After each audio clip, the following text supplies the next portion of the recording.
So for the last few months, I've been working on a major complete revision of the mom test, the second edition. Just finished a big round of paper edits and put a few chapters that I'm pretty happy with up on the website for beta reading. So if you want to see where the new edition is going and give me some early feedback, I would absolutely love it. Now, let me just talk a little bit about what the second edition is trying to do. The biggest change, obviously, is we've got agentic coding now. This has obviously made software much faster to develop, which ripples through to customer development and customer learning because it reduces the downside cost of a failed experiment. It's still not helpful to do arbitrarily fast product iteration if you're completely disconnected from what customers care about. But once you get into the right territory, it's way faster to run that product loop. And if you broadly think you understand what customers might care about, it's often faster now to jump straight from these discovery mom test conversations straight into a product prototype and basically skip over what used to be this pre-product sales validation stuff. In general, the whole custom process needs to get faster to be able to keep up with the pace of modern product. And because the cost of being wrong on product is now lower, it means that you're able to move forward with a lower confidence interval. So customer learning has gotten a lot more pragmatic. And when you're executing the process, you need to be a lot more aware of the time cost. If you can get 40% confidence quickly, that's a lot better than 80% confidence slowly in many cases, since the downside of being wrong with product is so low. 0% confidence is still probably not correct because then you're just throwing stuff at the wall to see what sticks.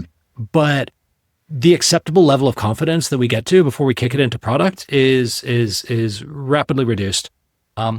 So that has implications because we need to be a lot more sensitive about the way we're spending our time because our time is so levered up when we're doing product. So it's if we're not doing product, it needs to be equally levered up. So that's a huge change throughout the whole book. I've really expanded these sections on how to set up, frame, and control your customer conversations. So this had a bit of a discussion in the first edition, like the vision framing, weakness, pedestal, ask, kind of opening structure that a lot of people use for cold outreach as well. I talked about how to find people to talk to.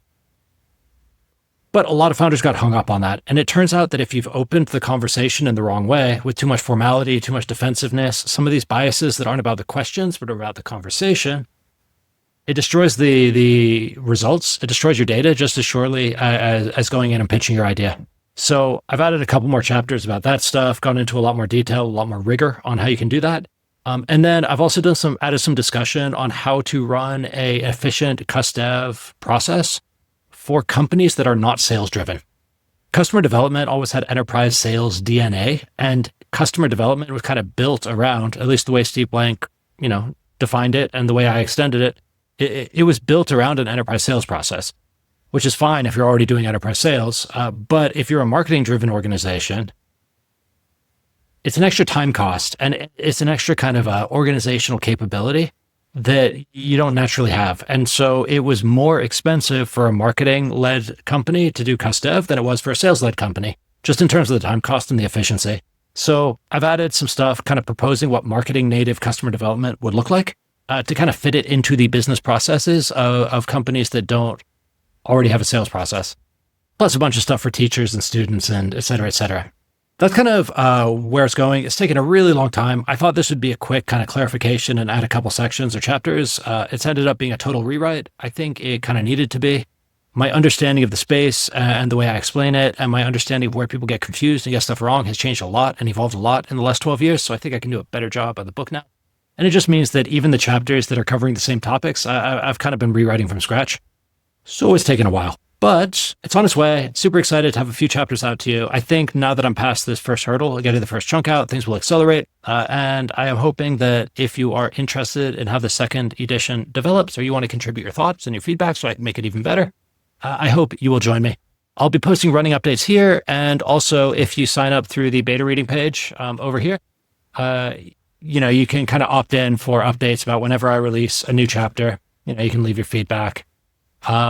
Whenever I leave a new chapter or update something, or, it lets me respond to your feedback, say thanks, all of that. And you get some notifications about how I'm using your comments. So thank you so much. I'm excited. And yeah, talk soon.